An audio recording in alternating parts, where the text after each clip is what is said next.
Halo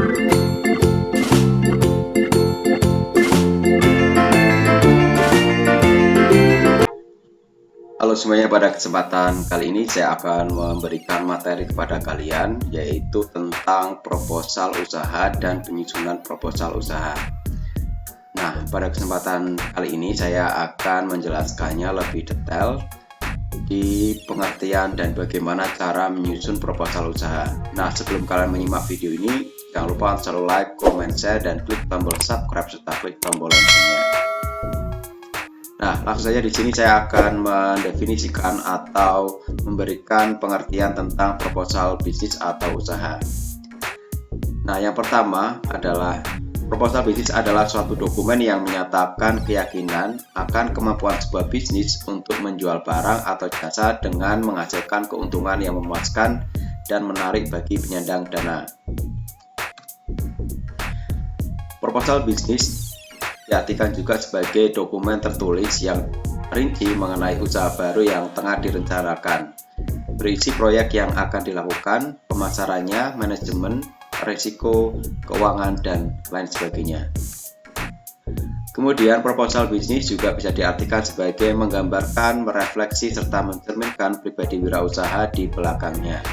Sehingga setiap proposal bisnis harus unik, tidak sekedar menyalin proposal lainnya. Nah, adapun di sini manfaat ketika kita membuat proposal bisnis. Yang pertama, membantu wirausahawan berpikir sistematis, kritis, dan objektif atas bidang usaha yang akan dimasukinya. Kemudian yang kedua adalah mempersiapkan dan melatih wirausahawan untuk menggunakan asumsi-asumsi yang cermat dari berbagai aspek seperti manajemen, pemasaran, keuangan, dan sebagainya dalam menentukan keberhasilan usaha. Selanjutnya adalah membantu mengembangkan dan menguji strategi serta keberhasilannya. Juga menyiapkan alternatif strategi dalam berbagai kondisi. Ya, jadi ketika kita ada kondisi tertentu, kita harus siap dengan strategi yang kita gunakan. Selanjutnya adalah berguna untuk membandingkan antara perakiraan dengan hasil yang akan diperoleh pada periode terukur. Yang kelima, sebagai alat komunikasi dan sumber informasi untuk memaparkan dan meyakinkan gagasan. Yang keenam, memberikan ilustrasi atau gambaran kemampuan usaha dalam melaksanakan kewajiban atau utang dan kemampuan manajerial seorang wirausaha.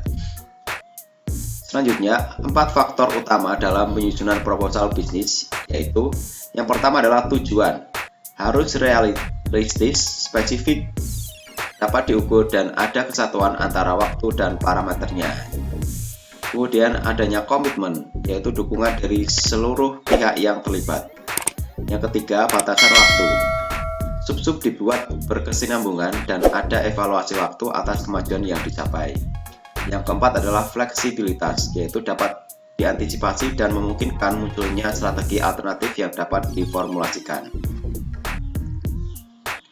Nah, di sini saya mempunyai struktur di mana proposal usaha itu siapa sajakah yang membaca proposal bisnis kalian. Ya, jadi ketika kalian bikin proposal bisnis, pihak-pihak apa saja yang akan membaca proposal kalian. Yang pertama adalah bankir atau pihak bank. Kemudian yang kedua adalah investor, yaitu orang yang menanamkan saham di usaha Anda. Kemudian konsumen, orang yang akan membeli produk. Kemudian pengacara, jadi yang membuat misalnya kayak administrasi atau mungkin di sini adalah notaris ya. Kemudian adalah konsultan, yaitu konsultan kayak misalnya keuangan atau mungkin bidang marketing. Kemudian adalah supplier, pemasok ya. Jadi pemasok juga akan melihat proposal kalian. Kemudian juga penyandang dana, yaitu orang yang memberikan modal ya. Kemudian yang dilakukan investor sebelum memutuskan. Jadi ketika investor memutuskan apakah dia akan menanamkan sahamnya di usaha kalian, dia akan membaca dengan kritis dan teliti. Ya, kemudian dia akan mengidentifikasikan karakteristik industri dan tingkat risikonya. Risiko itu berarti kejadian yang akan terjadi ya, ketika kemungkinan akan menurunnya usaha tersebut atau mungkin akan menimbulkan sebuah kerugian. Kemudian yang ketiga adalah melihat struktur finansial dari perencana kerja, jadi melihat keuangannya dari proposal tersebut. Kemudian membaca keseimbangan, jadi bisa dilihat dari keseimbangan misalnya keuangan, atau mungkin bagaimana strategi pemasaran yang akan digunakan, atau mungkin juga para pesaing yang akan dihadapi dalam usaha tersebut. Kemudian yang kelima adalah mengamati kualitas spekulasi wirausaha, ya, jadi bagaimana cara wirausaha tersebut bisa membuat sebuah spekulasi dalam usahanya sehingga usaha tersebut bisa berkembang dengan baik. Nah, kemudian seorang pengusaha, apa yang perlu dilakukan ya? Sebagai penggagas harus memiliki pengetahuan teknologi serta kreativitas ya. Yang kedua adalah harus memiliki kemampuan pemasaran. Yang ketiga adalah memiliki kemampuan membuat proyeksi finansial. Nah, ini yang perlu dilakukan seorang pengusaha ketika dia membuat sebuah proposal usaha. Nah, adapun poin-poin yang harus dilakukan dalam membuat proposal usaha. Yang pertama adalah menentukan ide usaha. Nah, membuat usaha yang benar-benar baru. Jadi kalian harus membuat ide-ide yang kreatif sehingga usaha kalian itu bisa berkembang. Ya, hal ini menuntut perkembangan zaman yang sudah ada. Yang kedua adalah mengembangkan usaha yang telah ada. Jadi ketika Anda punya usaha terdahulu, Anda bisa mengembangkan dengan ide-ide yang bagus, kekinian, dan juga biasanya adalah berbasis teknologi. Yang ketiga adalah meniru usaha lain yang telah ada. Nah, Anda bisa meniru usaha orang lain yang misalnya usaha yang sudah memiliki prospek yang bagus sehingga kalian bisa menirunya kembali dengan tentunya modifikasi yang tidak sama persis. Kemudian yang kedua adalah menentukan nama perusahaan. Nah, menurut Canon dan Wicked, ciri-ciri nama yang baik adalah yang pertama adalah pendek ya. Jadi ketika kalian bikin nama itu jangan terlalu panjang, karena kalau terlalu panjang itu sulit untuk diingat oleh konsumen kalian. Jadi namanya yang satu kata saja. Yang kedua adalah sederhana ya, jadi tidak terlalu berlebihan dan mudah diingat. Kemudian mudah dieja, itu juga perlu diperhatikan. Mudah diingat, enak dibaca, tidak ada nada sambung. Jadi sebaiknya kalau bisa satu nafas saja ketika orang membaca dari nama perusahaan kalian. Kemudian tidak ketinggalan zaman. Jadi sebaiknya ketika kalian bikin nama perusahaan, namanya harus yang kekinian ya. Jadi tidak yang lama. Kemudian ada hubungan dengan barang dagangan. Jadi jangan sampai ketika kalian membuat sebuah perusahaan itu sangat jauh dengan barang yang Anda jual. Nah, ini perlu diperhatikan juga. Kemudian bila diekspor mudah dibaca oleh orang luar negeri. Nah, sebisa mungkin ketika kita bikin sebuah nama perusahaan, kita bisa menggunakan ejaan dalam bentuk bahasa Indonesia atau menggunakan bahasa Inggris. Nah, ketika kalian usahanya adalah ekspor, sebisa mungkin namanya yang familiar dengan para konsumen di luar negeri ya, jadi bisa menggunakan bahasa Inggris. Kemudian tidak menyinggung perasaan kelompok atau orang lain atau tidak negatif. Jadi ketika kita bikin sesuatu itu adalah nama perusahaan, kita harus menggunakan nama-nama yang memang tidak menyinggung kelompok atau suku atau mungkin ras, sehingga tidak akan terjadi semacam somasi atau mungkin ada orang yang akan mendemo dari nama perusahaan kita. Kemudian dapat memberikan sugesti pada pengguna produk tersebut, jadi memberikan semacam daya tarik terhadap konsumen atau mungkin memberikan sebuah ketertarikan yang lebih ya, karena dia sudah melihat bahwa perusahaan itu sudah melekat pada dirinya. Kemudian yang ketiga adalah membuat executive summary, yaitu merupakan penjelasan singkat mengenai isi proposal yang diberikan. Nah, maksimum satu halaman yang dapat mencakup semua isi proposal bisnis yang diajukan. Kemudian mampu memberikan kesan yang menarik dan meyakinkan secara cepat. Selanjutnya adalah membuat pendahuluan. Nah, di pendahuluan ini ada yang perlu kalian perhatikan. Yang pertama adalah latar belakang ya. Jadi latar belakang munculnya rencana usaha. Jadi ketika kalian bikin usaha, yang melatar belakangi itu apa? Jadi perlu dipikirkan. Kemudian dapat dilengkapi dengan poin tujuan dan manfaat usaha. Jadi manfaat dari usaha yang kalian bikin itu apa? Nanti dijabarkan di proposal usaha. Nah, selanjutnya sebaiknya didukung oleh data aktual berkaitan dengan rencana usaha yang dimaksud ya. Jadi ada beberapa data real ya, kayak misalnya peningkatan prospek terhadap suatu usaha. Misalnya adalah kalian bikin usaha konten digital. Jadi konten digital itu merupakan usaha yang memiliki prospek yang baik ya, sehingga kalian akan melakukan usaha misalnya pembuatan konten digital. Nah, konten digital itu didukung dengan data-data yang terkini ya. Jadi misalnya usaha pembuatan konten digital itu dari tahun 2019 ke tahun 2020 hingga tahun 2021 itu mengalami peningkatan. Nah, itu data tersebut bisa dijadikan sebagai fondasi atau latar dari pendahuluan proposal kalian. Kemudian yang kelima, membuat profil usaha. Nah, profil usaha ini bisa kalian cantumkan, misalnya adalah nama usaha kalian, kemudian produk atau barang yang ditawarkan, baik itu produk atau barang atau jasa. Kemudian jasa pelayanan tambahan yang akan diberikan bila ada ya. Jadi misalnya kayak garansi atau mungkin jasa servis berkala yang harganya yang lebih murah, atau mungkin kalian memberikan diskon kepada konsumen kalian. Kemudian lokasi usaha. Nah, di profil usaha kalian juga harus mencantumkan lokasi usaha. Nah, biasanya akan dilengkapi dengan, kalau sekarang menggunakan Google Map ya. Kalau dulu tidak ada, kalau dulu hanya alamat saja, kalau sekarang bisa kalian gunakan Google Map. Nah, yang keenam adalah menjelaskan aspek manajemennya. Yang pertama adalah menjelaskan bagaimana usaha ini akan dijalankan. Ini sangat penting sekali. Bagaimana cara kalian mengelola usaha ini, kalian nanti bisa paparkan di aspek manajemennya. Kemudian jelaskan struktur organisasi. Nah, di proposal usaha ini kalian juga harus menjelaskan struktur organisasi dari pimpinan hingga bawahan kalian. Kemudian ada tidaknya keterlibatan pihak luar secara aturan mainnya. Jadi di sini kalian bisa memaparkan kontrak kerja yang bisa kalian lakukan nanti bersama investor. Jadi nanti akan lebih jelas arah dari keterlibatan mitra atau mungkin investor di perusahaan kalian. Nah, ini adalah contoh sederhana struktur organisasi dalam sebuah perusahaan ya. Jadi ada pemilik, ada manajer, kemudian ada bagian ya, kayak misalnya di bagian pemasaran atau mungkin produksi, bagian keuangan ya. Jadi ada juga bagian administrasi dan sumber daya manusia atau SDM ya. Jadi di atas itu pemilik, di bawahnya ada manajer umum, di bawahnya adalah manajer divisi ya, setiap bidangnya. Kemudian menjelaskan aspek pasar. Nah, di sini pasar yang akan dituju dan potensi prospeknya.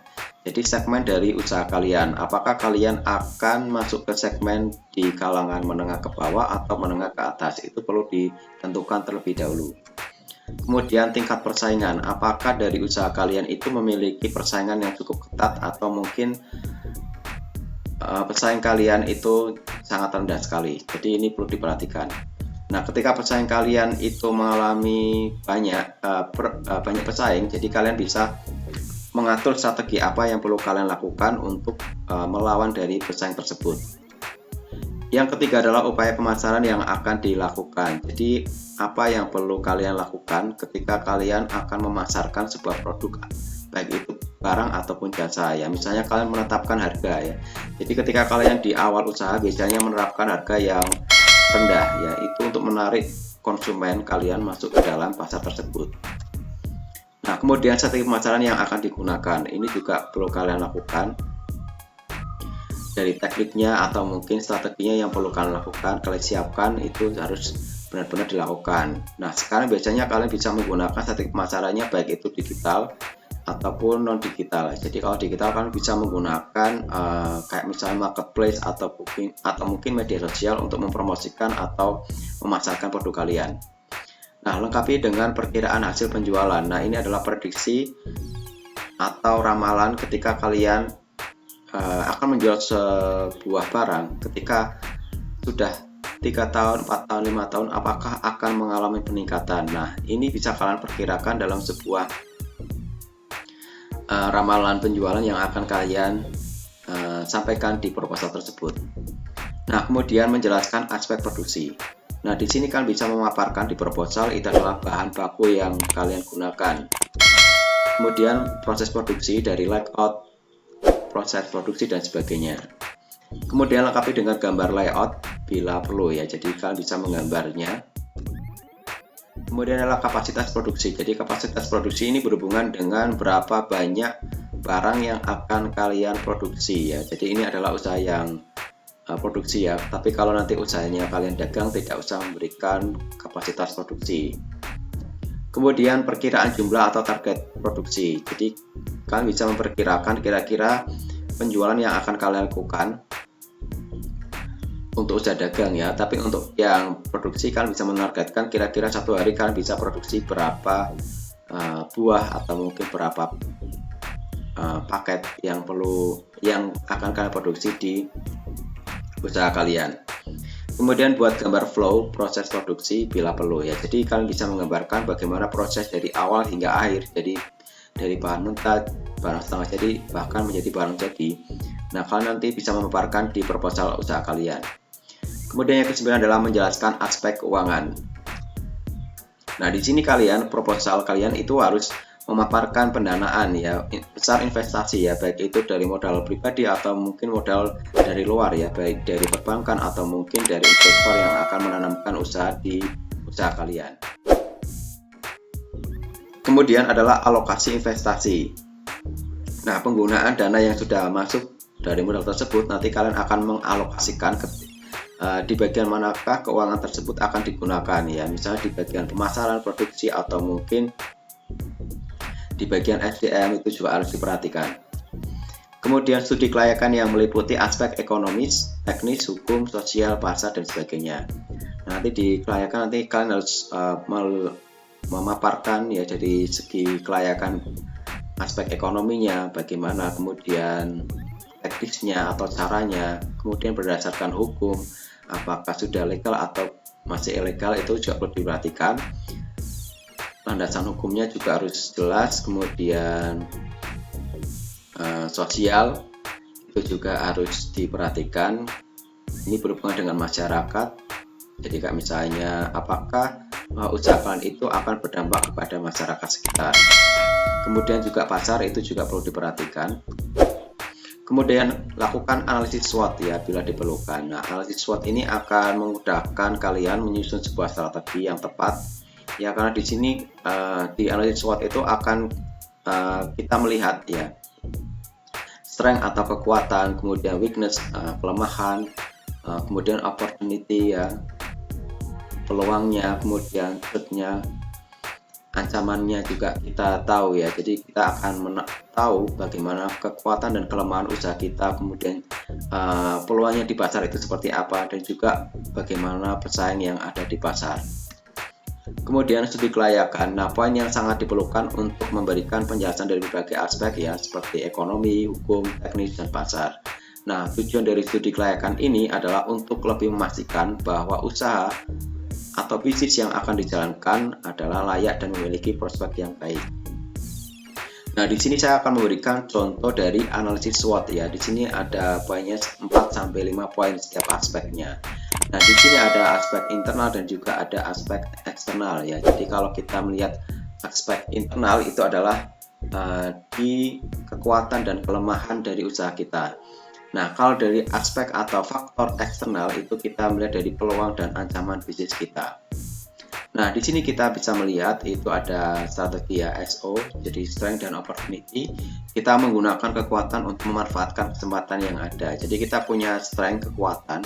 Kemudian kita melihat opportunity atau peluangnya, sehingga ketika kita mempunyai kekuatan, ada peluang, maka kita harus memanfaatkan kesempatan tersebut ya. Kemudian ada strategi WO ya, atau WO, itu adalah weakness dan opportunity. Jadi ada kelemahan, kemudian juga ada peluang. Nah, menjadikan kelemahan kita untuk memanfaatkan peluang yang ada, ini juga perlu dilakukan. Kemudian ada strategi ST atau strength. Itu adalah menggunakan kekuatan untuk mengatasi ancaman yang ada. Jadi strength itu kekuatan, threat itu adalah ancaman. Kita punya kekuatan.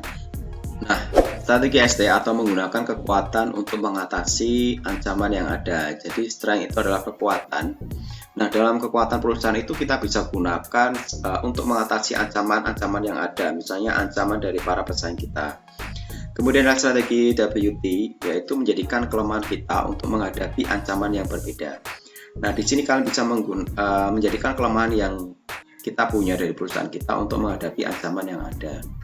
Jadi kita bisa membuat sebuah strategi, misalnya adalah kelemahan-kelemahan apa yang terjadi dalam perusahaan kita. Kita kemudian membuat sebuah strategi yang nanti bisa mengatasi kelemahan-kelemahan yang terjadi dalam perusahaan.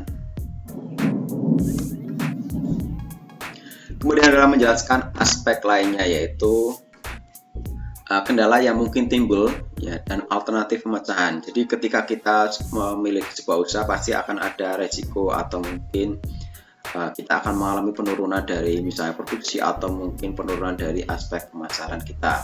Nah, kita harus mempunyai beberapa alternatif untuk memecahkan hal tersebut.